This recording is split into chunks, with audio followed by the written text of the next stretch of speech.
Oh, turns out I'm an idiot. Phone camera. Phone camera? Camera's just in the wrong settings again. That's what you get for pressing buttons, isn't it? It's what you get for pressing buttons. Live and learn. Ugh. Well, my question would be, what have I learned? What have we learned collectively as a community? We have learned I can't use technology.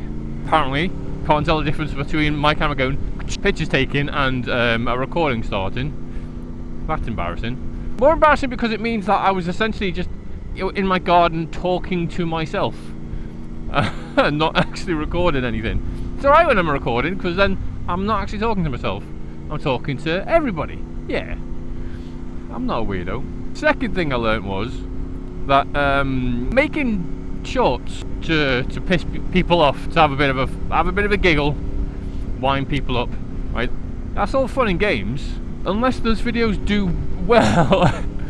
And when they do well, or at least I should say better than I ever expected them to be, what happens is I get inundated with hundreds and hundreds of stupid comments by stupid people that it got to the point, right, I can't tell the difference between someone having, well, I can't tell the difference between a stranger, because obviously when you get to know people or get to know certain sets of comments and stuff like that, you can judge it better. But there's been so many weird comments that I've read them and I'm thinking to myself, no, these comments have to be a joke.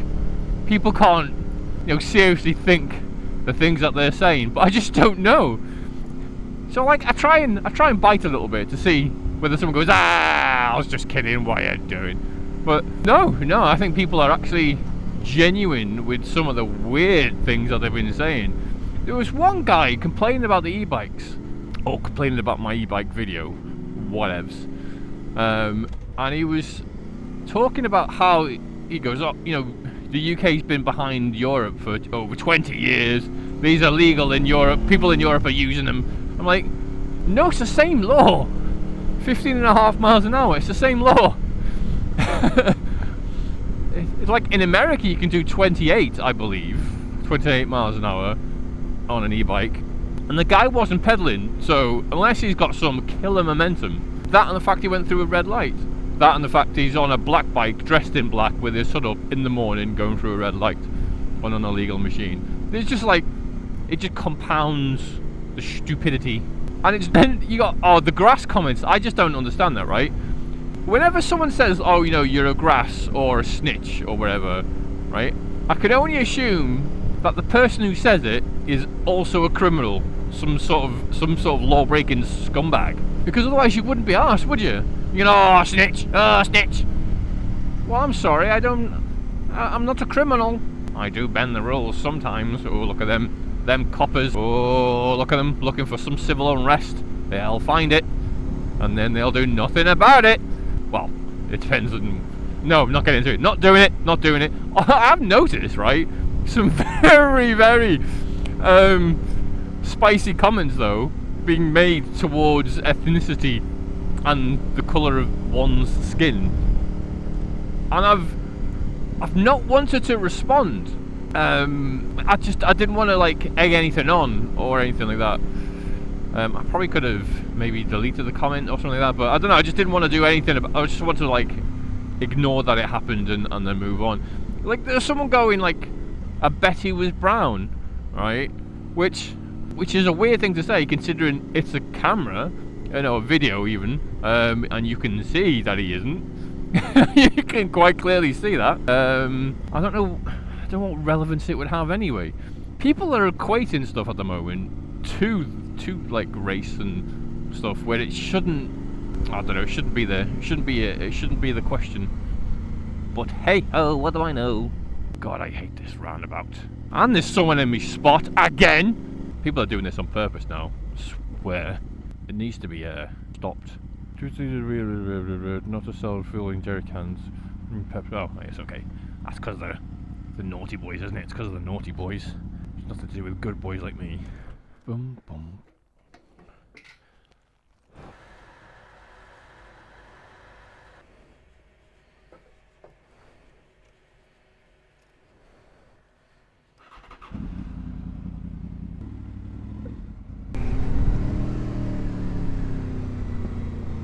My child. Wahaha. Well, here's a question for you, and it's not toilet related before you stop watching the video. How many people have had a hit to the head and actually blacked out and lost time? Because I've got a feeling that it's harder than it. I don't think it's ever happened to me. The only time I've ever like blacked out is through. I was gonna say drugs in it, but I meant to say alcohol. Through drink. So I was just wondering where, like, you know, the trope in movies where you've got the hero, he's sneaking up, he's trying to like sneak his way up to the enemy base, and then he has a little, then he looks over his shoulder, and next thing you know, you've got like a rifle butt going, you know, and it fades to black, and they go, da-da, and he's like handcuffed in a chair. But I don't think that you just don't do that. I don't think you can get knocked out for that amount of time. I've seen like, you know, accident videos where someone like gets themselves knocked out, and they just like the body resets and then they get up again or roll around on the floor going. I mean, I suppose from a narrative sense, it makes the transition of captured to in captivity. You know, when the hero wakes up with some electrodes attached to his ball bag, it makes it a little easier to do it instead of him being dragged kicking and screaming and pissing himself. It just seems a very odd thing. Like it's just like a trope, isn't it, where people get knocked out, or they'll ask the friends to hit them in the face and then they'll knock them out, or I don't know. It's just people in films tend to get knocked out very, very easily. Oh yeah, on a bend there's a truck coming. Why not?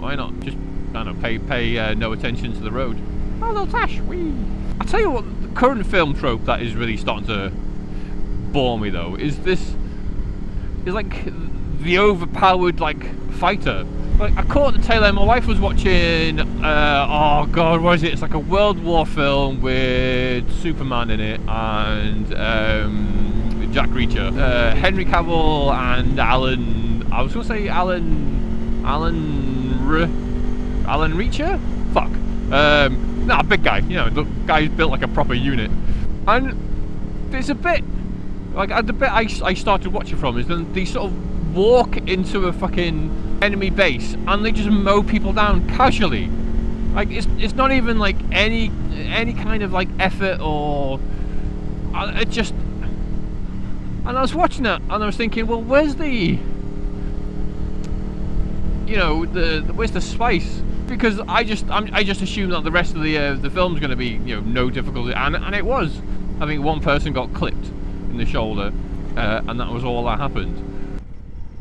What is it with people like badasses? Why can't they just, I don't know, do a bit of a struggle? It just took away any kind of jeopardy. Jeopardy. It's D in it. Duh. It's not a new trope though, is it? I mean, it's been around for a long time since, you know, films like Commando or whatever, where, like, you know, a walking one-man army goes and just murders a load of fodder. The pretense is there though, isn't it? Like on the old films. At least they've attempted to make the audience think that there's a possible risk of failure. I mean, when you get like some action star in a film, I mean, they're gonna win, right? You know, they're gonna come out on top. But you want to, you know, you want to be made to think that there's some sort of suspense, some danger. You just don't want a group of heavily muscled men walking around a base of Nazis just mowing them all down. I'm not even sure like a counter shot was fired in the entire sequence. Just absolutely boring. No, really boring. The other film I sort of admire the most for that is Predator, right? You look at the first sort of like 5-10 minutes of Predator. There's so much testosterone. Like each of them could be like a main character. I mean, I'm guessing they had to like send away all the women on set whenever they were like doing a group scene, because you could just get like pregnant, you know, proximity. Well, Arnie was in it, so there's probably a lot of banging going on. You know, I don't know what's the collective noun for a group of sexual tyrannosauri. But then you get them all, you know, they're all killed off. So you've only got the final girl, Arnie, versus the Predator. Perfect film. So you assume that Arnold's going to win, but you're not quite sure. I don't know what the thought process is behind it, to have main characters that are just so overpowered. I mean, they rescue one guy, and he's like hanging like from the wall. He's got like bulldog clamps on his nipples and little patches of blood, and he just sort of casually mentions, "Oh, the machine's still on." Like, yeah, he's just casually taking, you know, a load of electricity through the nips. It's not even a big deal. Ah, these fools. Makes you want to go rewatch Band of Brothers again. That's what it does. So, you know, you're never quite sure who's gonna like make it out alive, regardless of, you know, how big an actor they are or not. The actual story with possibilities and consequences. I think that's why Game of Thrones did so well as it did. Well, that and the tits. But I also I think it had something to do with the fact that main characters were killed off. I mean, if you read the books, you know what was going to happen, so not a big of a shock. But for all the illiterate people there that only watch TV, I just think they did it the wrong way. They did it too much, Mr. Martin. That's why I got bored of his books, because he'd kill people that frequently that you couldn't actually invest anything into a character. Because you might be reading it going, "Oh God, I hope he doesn't kill this guy. This guy's good. Oh God, don't kill this one. Oh, I like her." And people start getting bits chopped off and dying, and it's like, oh, what's the fucking point? That's why people should read more. I mean, not read the stuff I read. It's absolute trash. But just in general, people should read more. Although I'm reading Traitor's Blade, The Greatcoats by, is it Sebastian something Cole?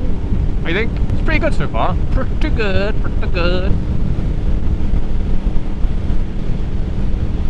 I did enjoy listening to the audiobook version of Travis Devereaux's He Who Fights With Monsters.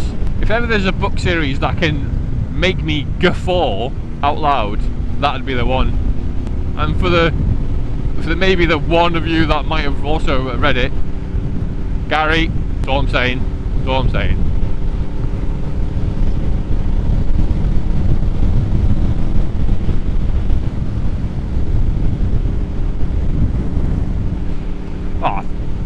With the grey clouds today, I thought it was going to rain, so I've got waterproofed up.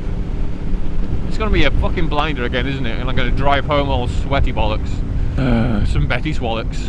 But I do have Saturday. I am going to get a new tyre, new front tyre. Sunday, I am hopefully.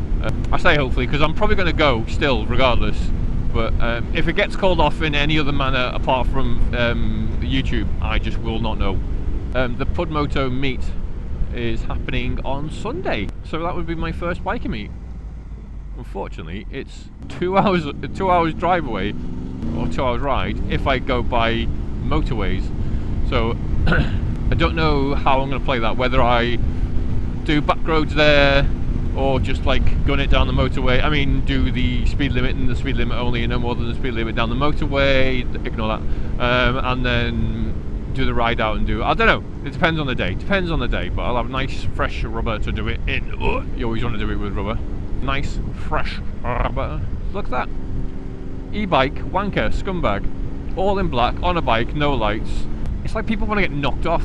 I mean, if you can consider it in comparison, right, people on motorbikes think that they have to wear high vis, considering that a motorbike is considerably bigger than a push bike, and you generally have your lights on and making a hell of a lot more noise. So if it's safer to have high vis on, then surely like being in stealth black is just a stupid idea on a push bike with no lights or reflectors or anything like that. I'm probably being a grass again, aren't I? I'm being a grass again.